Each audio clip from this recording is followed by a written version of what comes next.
Assalamualaikum dan selamat sejahtera semua. Nama saya Nur Aina Nabila binti Nasi, A164165. Ini bukan untung ditubuhkan bagi merealisasikan matlamat yang mampu memberikan faedah untuk setiap ahlinya dari segi kebajikan dan pengiktirafan. Di Malaysia, organisasi bukan untung ini hendaklah didaftarkan di bawah Akta Pertubuhan 1966 yang menggariskan perjalanan organisasi bukan untung ini dengan Ketua Pendaftar Pertubuhan bagi memastikan peraturan dipatuhi. Pendaftaran ini perlu melalui Jabatan Pendaftaran Pertubuhan Malaysia. Di bawah Seksyen 2 pula, Akta Pertubuhan 1966, sesebuah pertubuhan adalah didefinisikan sebagai mana-mana kelab, perkongsian atau persatuan yang mengandungi 7 orang atau lebih. Tidak kira apa jua jenis atau tujuannya, sama ada sementara atau kekal, tapi tidak termasuk badan-badan yang didaftarkan di bawah mana-mana undang-undang seperti syarikat, koperasi, kesatuan sekerja, persatuan ibu bapa dan guru, badan-badan sukan dan lain-lain. Sistem pengurusan prestasi organisasi bermaksud satu sistem untuk merancang, melaksana, mengurus dan menilai pencapaian prestasi anggota dan matlamat organisasi dalam tempoh 1 tahun. Ia juga bermaksud sistem yang mengurus dan mentadbir penilaian prestasi setiap anggota organisasi bawahnya. Dalam sesuatu pengurusan prestasi, perkara yang perlu dipertimbangkan ialah prestasi pengurus yang cemerlang dan menjadi contoh kepada pekerja yang lain. Sesuatu cara pengurusan bergantung kepada beberapa faktor seperti individu, suasana tempat kerja, masa dan juga budaya sesuatu organisasi tersebut. Oleh itu, pengurusan prestasi dalam organisasi perlu dititik beratkan oleh semua organisasi supaya semua pekerja dapat perolehi kebaikan dan mengelakkan dari penurunan prestasi pekerja tersebut. Assalamualaikum. Saya Nurul Ain Fariza binti Nazlain, nombor matrik A163433. Seterusnya, saya akan menerangkan tentang ciri-ciri OBU. Yang pertama, ketiadaan ukuran keuntungan. Tetapi OBU ni menyediakan perlindungan aset yang sama dan liability terhad perbadanan standard. Yang kedua, kecenderungan untuk menjadi organisasi perkhidmatan seperti persatuan, kelab dan badan aman. Yang ketiga, kekurangan pada matlamat dan strategi kerana OBU ni perlu digunakan dengan tegas dan bukannya memberi keuangan yang diperolehi kepada para pemegang saham. Yang keempat, kurang bergantung pada keuangan pelanggan kerana ia ditubuhkan untuk memenuhi keperluan awam. Yang kelima, penguasaan profesional. Yang keenam, perbezaan tadbir urus. OBU ni boleh jadi kumpulan yang sangat teratur seperti persatuan blok atau kesatuan kerja. Yang ketujuh, perbezaan pengurusan atasan.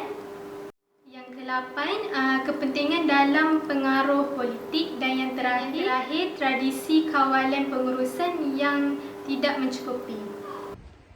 Assalamualaikum, saya Nur Fatin Nadirah binti Azlan, nombor matrik A163161. Baiklah, seterusnya saya akan menerangkan mengenai indikator ataupun penilaian prestasi bagi organisasi bukan untung. Jadi ia menggunakan konsep 3K iaitu keekonomian, kecekapan dan juga keberkesanan. Di mana konsep 3K ini sebenarnya biasanya digunakan oleh pihak sektor awam, namun ia juga baik untuk digunakan bagi sektor swasta termasuklah organisasi bukan untung. Jadi untuk K yang pertama iaitu keekonomian, di mana matlamat ia adalah untuk mengurangkan kos bagi semua bidang, di mana ia merujuk kepada pemerolehan input dan juga sumber-sumber yang digunakan dalam menyediakan perkhidmatan ataupun melaksanakan polisi mengikut spesifikasi kualiti yang telah ditetapkan pada kos yang terendah. Sebagai contohnya adalah dalam aktiviti pemasaran, penyelidikan dan juga pembangunan, pembelian dan juga dalam pentadbiran. Seterusnya K yang kedua iaitu kecekapan, di mana kecekapan adalah untuk memastikan sumber seperti kewangan, aset tetap, bahan dan juga overhead digunakan secara cekap. dan ia juga merujuk kepada perkhidmatan yang diberikan dengan menggunakan tahap input yang tertentu dan meminimalkan penggunaan input bagi tahap output yang tertentu. Sebagai contohnya adalah seperti pelupusan aset tetap ataupun bahan-bahan yang tidak diperlukan lagi, ataupun mengurangkan perbelanjaan lain seperti insurans, buruh tidak langsung dan sebagainya. Jadi dalam kecekapan ini adalah untuk menilai bagaimana sesebuah organisasi itu menggunakan input yang digunakan dalam menghasilkan output. Okey, yang seterusnya iaitu keberkesanan, di mana ia berkaitan dengan pencapaian matlamat utama sesebuah organisasi seperti memastikan tujuan polisi telah dipenuhi, dan ia juga sebenarnya menekankan kepada hasil ataupun impak seperti keputusan yang diperoleh ataupun kesan perkhidmatan kepada pelanggan. Dan keberkesanan ini akan tercapai jika hasil atau kesan pelaksanaan sesuatu polisi selari dengan tujuan polisi berkenaan ataupun yang telah ditetapkan. Saya Nur Naswa binti Muhammad Tajarus bernombor matrik A163375. Baiklah, seterusnya saya akan membentangkan tentang sistem penilaian prestasi dalam perkhidmatan awam Malaysia, iaitu sektor awam. Jadi, untuk sistem penilaian ini, dia adalah berasaskan Pergalian Perkhidmatan bahagian 4 tahun 2002. Jadi, sistem penilaian prestasi ni ketika ianya digubal, dia pasti akan merujuk kepada sesuatu atau dia ada prinsip dia. Jadi, untuk prinsip asas bagi sistem penilaian prestasi ni ada dua. Yang pertamanya adalah penilaian yang adil dan telus. Dia merujuk kepada petunjuk prestasi, iaitu kita tengok dari segi dia punya output, hasil kerja dan juga impak. Okay. Yang keduanya, prinsip asas dia adalah menggalakkan persaingan positif untuk tingkatkan kualiti dan produktiviti untuk capai objektif organisasi. Jadi kita dah tahu dua prinsip asas yang dipegang oleh sistem penilaian prestasi. Seterusnya, kita nak tahu apa tujuan utama sistem penilaian prestasi. Antaranya adalah yang pertama, membolehkan prestasi pegawai dinilai dengan lebih sistematik dan juga objektif. Yang kedua, membolehkan ketua perkhidmatan dalam melaksanakan penilaian prestasi mengikut bidang tugas masing-masing. Yang ketiga, membolehkan penilaian prestasi digunakan dalam pelbagai fungsi pengurusan sumber manusia. Contohnya, macam kemajuan kerjaya, gerakan gaji, penempatan latihan dan juga pemberian insentif. Yang terakhirnya, untuk memberi pengiktirafan, iaitu reward kepada pegawai yang menunjukkan kecemerlangan luar biasa dalam tugas yang diamanahkan serta aktif dalam memberikan sumbangan luar daripada bidang tugas rasmi. Seterusnya, kita pergi kepada ciri sistem penilaian prestasi. Jadi kita nak tahu apa ciri-ciri dia. Okey, sebelum tu, untuk ciri sistem penilaian prestasi ni, dia tak tetap. Dia berubah mengikut keperluan untuk tambah baik dan juga perkembangan perkhidmatan awam itu sendiri. Jadi, antara ciri-ciri sistem penilaian prestasi, yang pertamanya, pembahagian item penilaian berasaskan kepada 3 dimensi. Dimensi yang pertama, dimensi teras, fungsian dan juga sumbangan. Untuk dimensi teras, dimensi teras ni adalah berasaskan kita tengok dia punya kepimpinan dan juga peribadi seorang pegawai itu. Dimensi yang kedua, dimensi fungsian. Dimensi fungsian ni kita tengok dari segi dia punya hasil kerja dan ilmu pengetahuan. Dan juga dia tengok juga dari segi kemahiran dan juga kepakaran yang ada pada seorang pegawai itu. Okey, untuk yang ketiga, dimensi sumbangan. Dimensi sumbangan ni kita tengok sumbangan pegawai itu. Contohnya dari segi dia punya idea kreatif atau inovatif. Dan yang keduanya, untuk sumbangan ni ada juga kita tengok daripada sumbangan di luar tugas rasmi. Sumbangan ni dia fokuskan kepada pengurusan tertinggi saja. Okey. Untuk yang kedua, ciri yang kedua, pewujudan dimensi fusian yang fleksibel ikut keperluan jawatan, bidang tugas ataupun skim perkhidmatan masing-masing. Jadi dimensi fusian yang kita katakan tadi dari segi hasil kerja dia, pengetahuan dia, kepakaran. Okey, yang ketiga, penggunaan kaedah penilaian pelbagai penilai untuk pegawai di grade 16. Yang keempatnya, penetapan wajaran markah yang berbeza berdasarkan peranan setiap kumpulan pegawai. Dalam konteks Malaysia, Jabatan Perkhidmatan Awam telah melaksanakan satu sistem penilaian prestasi yang baru. Sistem penilaian ini merupakan satu sistem terusan yang mana jangkaan pelaksanaannya memakan masa dalam tempoh 1 tahun. Terdapat 7 langkah utama dalam sistem penilaian ini. Langkah pertama ialah perancangan strategik, di mana ia merupakan satu penetapan matlamat yang menyeluruh dan diteruskan dengan langkah kedua dan ketiga, di mana penetapan perancangan dilakukan pada peringkat jabatan dan penilai.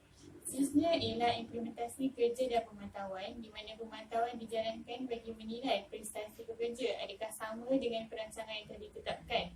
Seterusnya ialah semakan pada pertengahan tahun dan diteruskan dengan implementasi kerja dan pemantauan pada fasa kedua, dan di akhir tahun akan dijalankan penilaian prestasi secara berterusan dan menghasilkan satu laporan berdasarkan penilaian prestasi tersebut. Penilaian prestasi dipercayai bahawa agensi dapat menentukan 3 perkara utama. Yang pertama, matlamat yang ditetapkan boleh dicapai dan realistik. Yang kedua, program-program yang dipilih dengan baik dan dapat mencapai matlamat. Dan yang ketiga, program-program tersebut dirancang dengan baik dari segi penguasaan dan sumber yang mencukupi.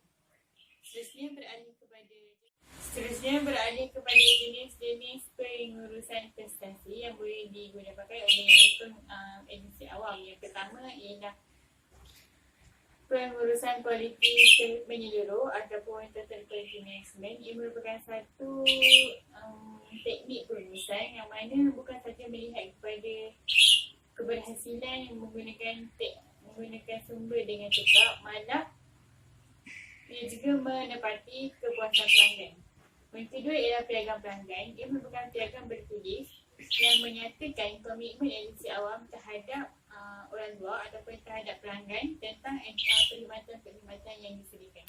Yang ketiga ialah tanda aras. Tanda aras merupakan satu amalan terbaik syarikat yang dijadikan asas dalam penilaian prestasi untuk penambahbaikan pada masa akan datang dalam sebuah organisasi.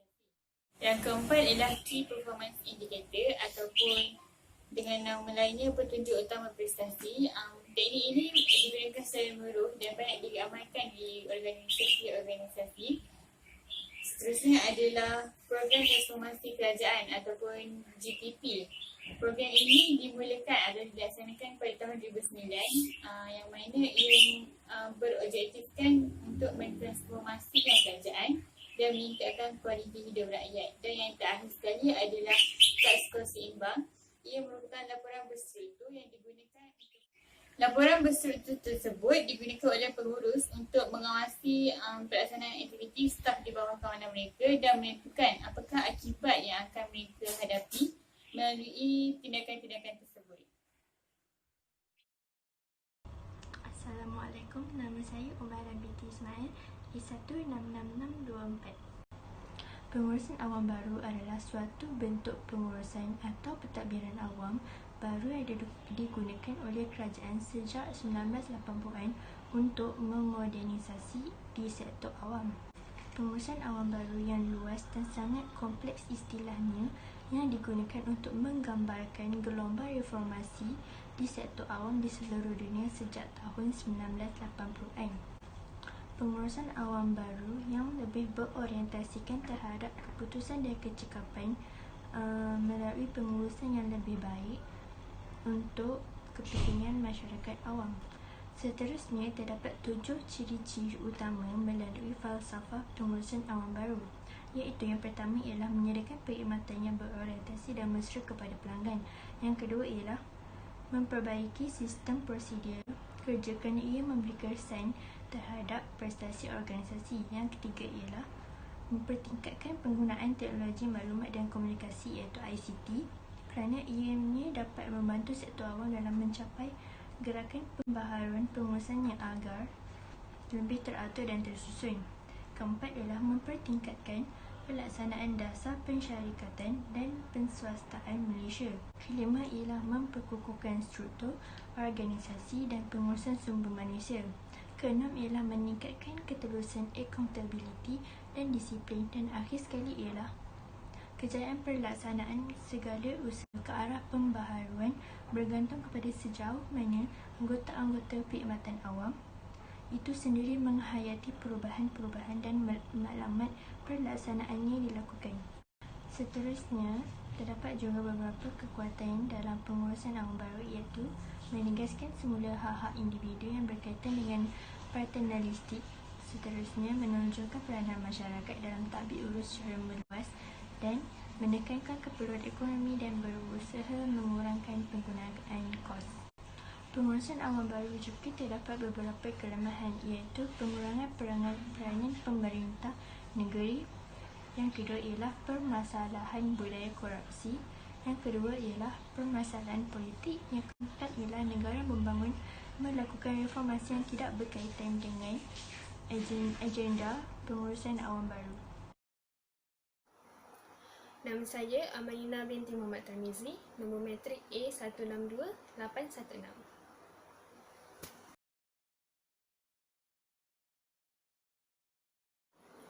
Seterusnya adalah mengenai belanjawan berasaskan hasil. Ia merupakan salah satu alat pengurusan strategik yang lebih menumpukan kepada outcome ataupun hasil berbanding dengan output yang sebelum ini diguna oleh operasi sistem belanjawan di Ubaswai. Ia merupakan salah satu inisiatif pihak kerajaan untuk membantu membangunkan negara yang diharapkan dapat memberi impak serta keberkesanan berbanding hanya menumpukan kepada proses perjalanan program ataupun perbelanjaan dan juga output semata-mata. Peralihan dari belanjawan yang lama ini adalah memfokuskan kepada outcome ataupun hasil yang di mana ia membenarkan pemberian kuasa kepada pegawai pengawal untuk menguruskan sumber-sumber yang ada. Selain itu, ia turut dapat meningkatkan accountability di semua peringkat melalui pemantapan kerangka tadbir urus. Belanjawan ini juga turut dapat memberikan lebih penekanan kepada perbelanjaan yang memberikan satu nilai yang merujuk kepada nilai wang. Hal ini adalah kerana output yang dihasilkan sebelum ini belum tentu dapat memberi sebarang manfaat.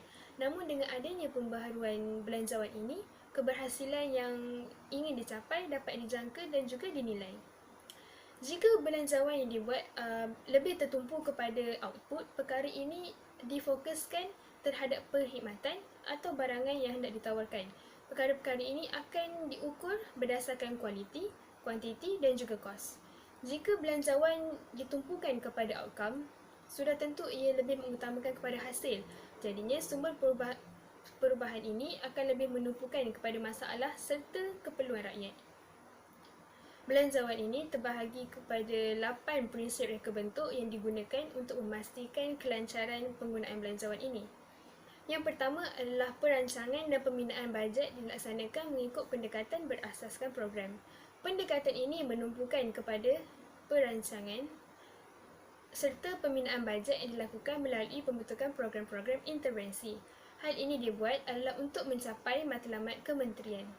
Kedua, peranan dan tanggungjawab Kementerian Kewangan, UPE dan JPD dalam pemeriksaan bajet kementerian.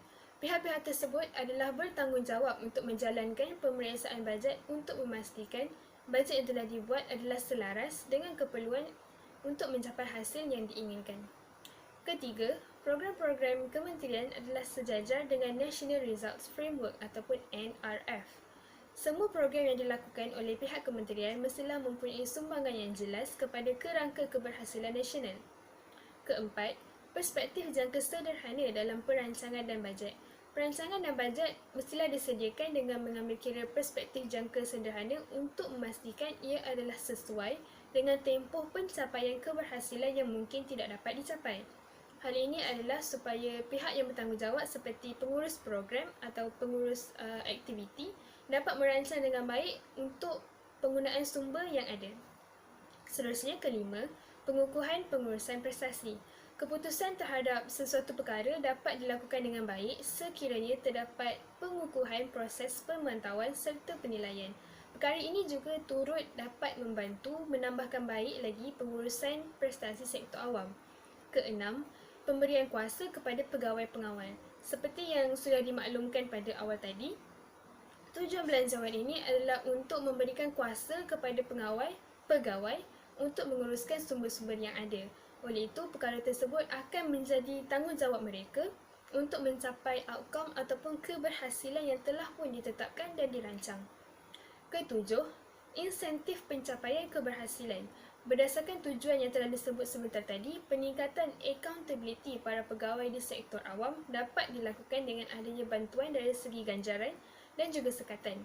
Perkara ini bantu mereka untuk lebih fokus dalam memegang dan menggenggam tanggungjawab serta menambahkan semangat mereka dalam melaksanakan tugas.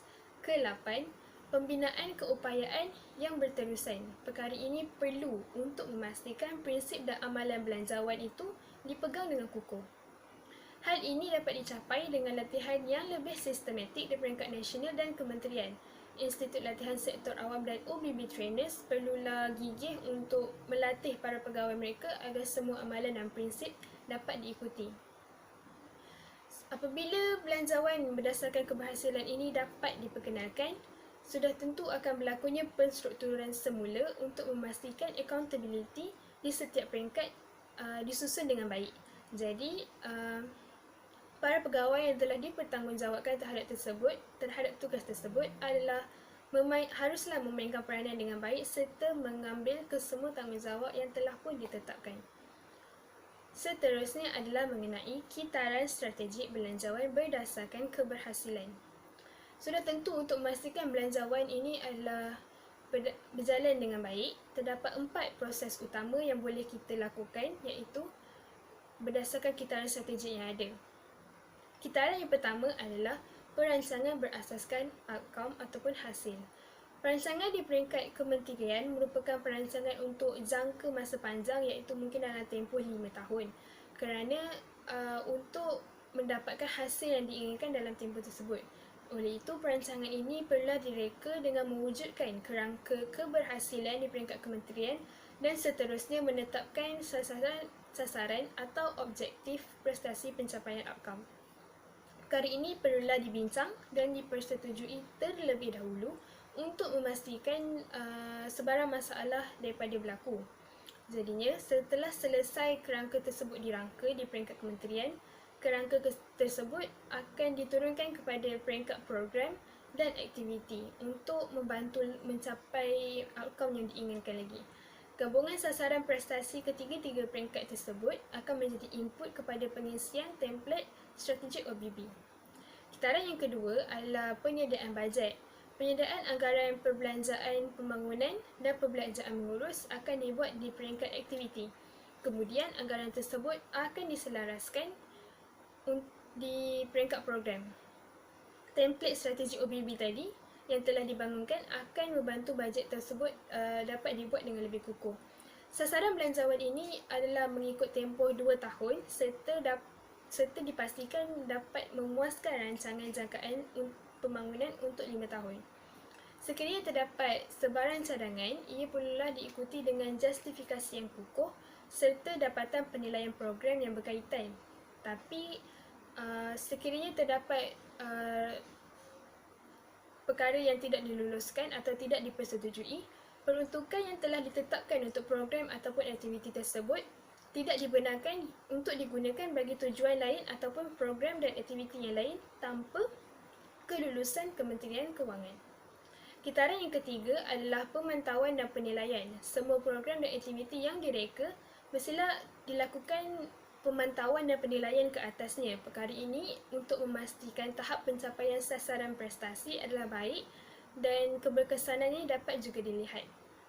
Pemantauan ini akan memberi fokus kepada aspek pencapaian keberhasilan, kewangan dan juga pelaksanaan physical project. Kitaran yang keempat dan juga yang terakhir adalah pelaporan keberhasilan. Setelah kesemua program dan aktiviti tersebut dirancang dan dilaksanakan, kesemua laporan haruslah diserahkan kepada Kementerian Kewangan untuk diteliti. Antara laporan yang boleh disediakan adalah laporan MOIC, laporan pemantauan program atau aktiviti OBB bagi suku tahunan dan tahunan, dan juga laporan prestasi dan juga pelbagai jenis laporan yang ada lagi.